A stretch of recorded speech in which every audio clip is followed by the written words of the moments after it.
Assalamualaikum Ustadz. Waalaikumsalam warahmatullahi wabarakatuh. Ustadz, bagaimana hukumnya infus whitening dengan tujuan ingin kulit menjadi putih? Apakah itu termasuk merubah ciptaan Allah? Nah, ya, itu pertanyaannya. Jadi sekarang ini ada suatu program kecantikan yang disebut dengan whitening. Nah, pemutihan.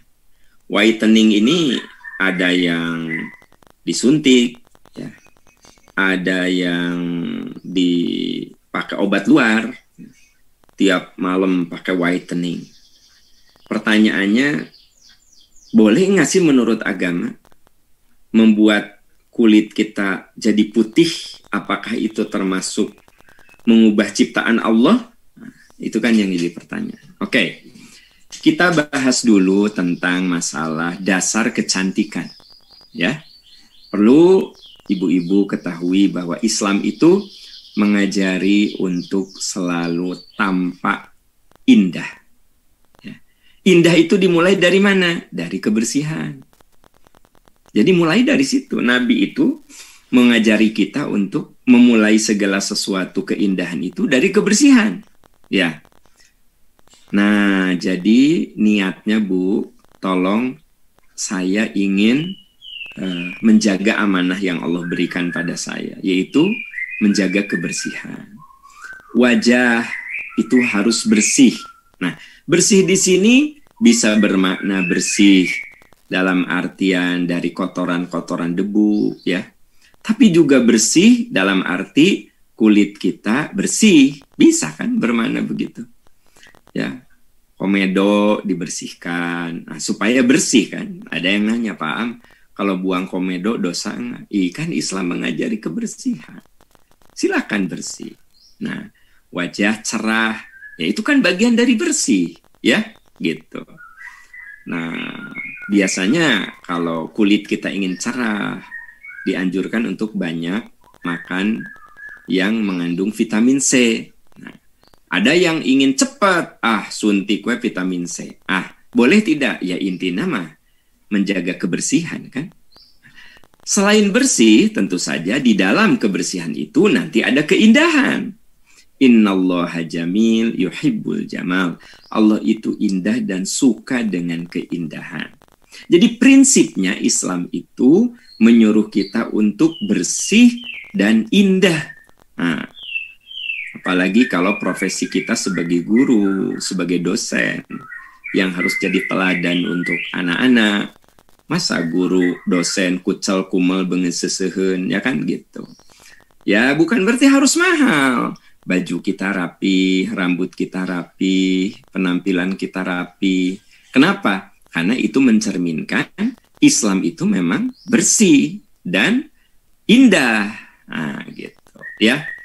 Oke, itu prinsip dulu. Nah, dari prinsip itu berlaku hukum al-aslu fil muamalati al-ibahah illa ma dalla dalilun ala nahyi. Prinsipnya dalam urusan muamalah, ya, seperti menjaga kecantikan, itu kan muamalah. Mencari ilmu, itu muamalah. Terus mencari rezeki, itu muamalah. Al-aslu fil muamalati al-ibahah. Prinsipnya dalam muamalah itu boleh. Illa ma dalla dalilun ala nahyi. Kecuali ada dalil yang melarang. Nah, jadi selama tidak ada larangan, berarti boleh. Apa yang dilarang dalam kecantikan? Pertama, kalau kita lihat dalam hadis riwayat Imam Muslim, Rasulullah Shallallahu Alaihi Wasallam bersabda, la'anallahul washimati wal mustaushimati wan namisati wal mutanammisat. Itu hadis riwayat Muslim. Allah melaknat orang yang bertato dan yang mentato. Nah, jadi yang masuk kategori tato itu haram. Bikin supaya kelihatan seperti Cindy Crawford. Tai lalat ya, di sini tai lalat. Di mana? Dikasih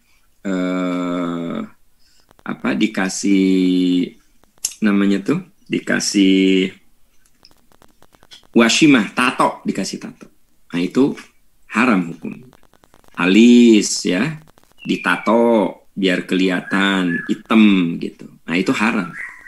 Tapi kalau pakai apa?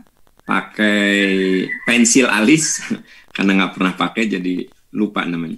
Kalau pakai pensil alis, Anda pakai pensil alis, boleh nggak? Boleh. Karena tidak kategori bertato. Anda pakai blush on, ya. Nah, itu kan bukan tato. Nah, boleh. Gitu. Jadi wajah dikasih warna, boleh. Bibir dikasih lipstick, ya itu kan bukan tato, kan gitu. Boleh, ya boleh. Gitu. Nah itu, jadi saya jelaskan dulu apa yang dilarang. Yang dilarang adalah al-washimati wal mustawshimat.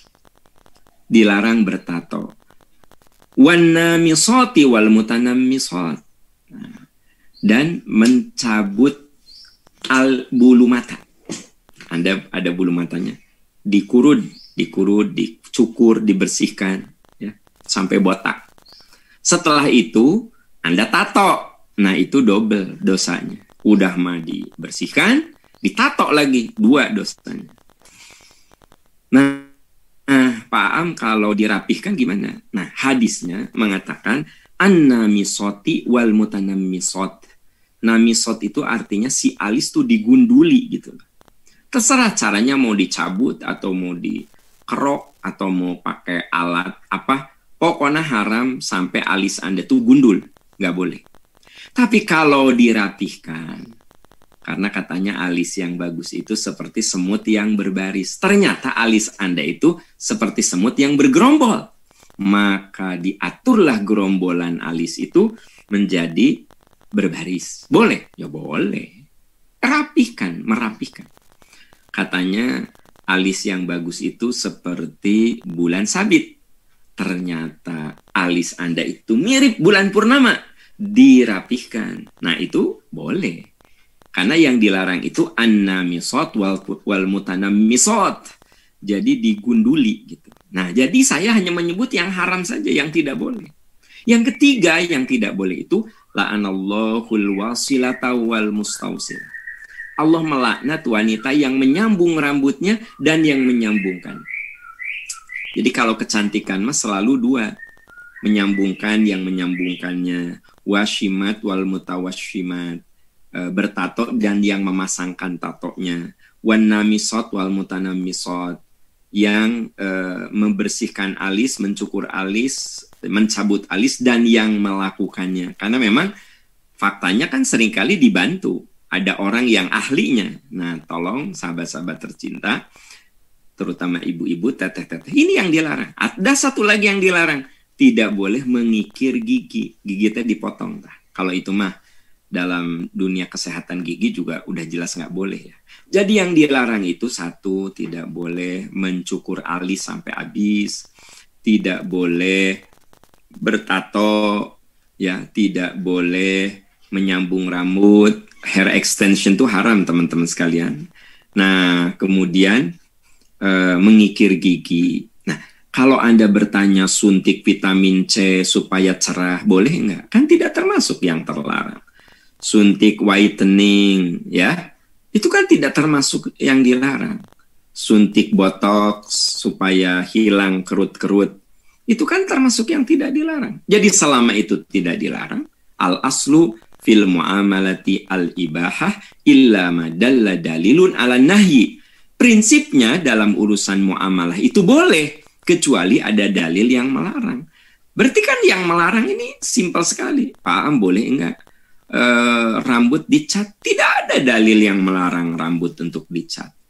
Jadi ada seorang istri, kata suaminya, mah ayah teh obsesi punya istri teh bule sebenarnya. Cobalah, walaupun mamah tidak bule, ya coba minimal rambutnya juga bule tah. Rambutnya kayak orang bule tah. Nah, akhirnya rambutnya diwarna, ya. Boleh tidak? Ya boleh. Warnanya mau warna pink, mau warna orange, mau warna apa. Inti nama tidak dilarang. Ya nggak? Kalau tidak dilarang, al-aslu fil boleh kalau tidak dilarang. Jadi sebenarnya sederhana teman-teman. Kalau itu dilarang, jangan. Yang tidak dilarang, sesuatu yang dibolehkan. Itu prinsipnya. Terus ada lagi satu prinsip. Wala tulqu bi aidikum ila tahluka. Jangan kamu binasakan dirimu. Nah, kalau jangan sampai Anda mempercantik diri, tapi diri Anda jadi binasa. Anda menurunkan berat badan, tetapi dengan cara yang tidak dibimbing oleh dokter gizi. Seminggu turun 10 kilo, itu pasti membahayakan tubuh Anda. Ya, nah coba kalau mau menurunkan berat badan itu termasuk ibadah karena sehat. Tapi cari dokter yang mendampingi, bukan dari Instagram. Ini banyak kan orang yang jadi sakit karena menurunkan berat badan kok. Lihat dari Instagram kan gitu. Ya Instagramnya kalau dibikin oleh dokter nggak apa-apa. Ini mau oleh artis ya gitu. Artis tuh basicnya juga nggak jelas, bukan ilmu kesehatan. Makanya kan ada statement-statement artis yang dalam pandangan ilmu gizi masalah. Apa katanya? Nggak boleh makan sayur karena sayur itu bla bla bla bla bla. Kan gitu. Semua dokter gizi mengatakan sayur itu salah satu yang sangat dibutuhkan oleh tubuh. Tiba-tiba ada artis. Nah, itu teh ada followernya, diikuti. Nah, itu justru yang salah, menjerumuskan diri pada kebinasaan. Jadi, silahkan mempercantik diri, ya, tapi rumusnya jangan membinasakan diri. Maka, kalau jangan membinasakan diri, dampingi proses kecantikan Anda itu oleh orang yang ahli. Kalau urusan berat badan, ya tentu saja oleh dokter gizi. Kalau urusan kulit, ya tentu saja oleh dokter spesialis kulit kecantikan. Ya kan? Gitu. Jadi artinya ketika kita melakukan proses kecantikan itu harus didampingi oleh ahli. Ini kalau ingin benar mengikuti agama nih. Ikuti ahli. Kenapa? Fas'alu ahla dzikri in kuntum la ta'lamun. Tanya orang berilmu kalau kamu tidak tahu ilmunya. Ya kan gitu. Jangan dari Instagram, dari tulisan yang nggak jelas, siapa penulisnya hanya karena public figure, kan jangan sampai begitu. Nanti rusak badan kita, rusak kulit kita. Nah, sekarang makan banyak influencer ya yang pakai itu, pakai ini, pakai itu, pakai ini, padahal boleh jadi secara ilmu medis mah tidak betul itu. Nah, tapi suka ada followernya yang kayak gitu. Oke, teman-teman sekalian, terutama Teteh yang bertanya, jadi Anda mau suntik vitamin C, whitening selama tadi 4 yang dilarang yang tidak boleh Anda lakukan, selama berada dalam koridor itu tentu tidak ada masalah. Ya, wallahu a'lam bishawab. Saya yakin tak semua sependapat dengan statement saya. Kenapa? Karena kan masalah kecantikan itu kaitannya dengan teknologi kekinian juga, ya gitu. Zaman Rasul tidak ada tuh wanita pakai krim malam, pakai serum, ya, pakai sunscreen. Sekarang ada, gimana? Aisyah juga enggak. Istri Rasulullah, Khadijah, Aisyah tidak pernah. Haram, saudara-saudara. Iya, jangan langsung bilang haram, ya. Kalau memang tidak ada larangan kan enggak apa-apa. Kenapa karena istri Nabi tidak ada yang pakai krim malam? Dah zaman hari tamat tuh, zaman waktu itu mah belum ada krim malam, kan gitu. Nah, zaman nenek saya juga tidak ada krim malam. Tapi bangun tidur pagi-pagi nenek saya suka membasuh wajahnya dengan air teh yang diembunkan. Jadi malam-malam tuh air teh sisa itu disimpan di luar. Pagi-pagi diusap ke wajahnya. Nah itu zaman nenek saya. Belum ada krim malam kan gitu. Jadi kalau ini tentu bakal ada yang setuju, ada yang tidak setuju. Ya silahkan aja Anda gunakan logika untuk memilih-memilah ya.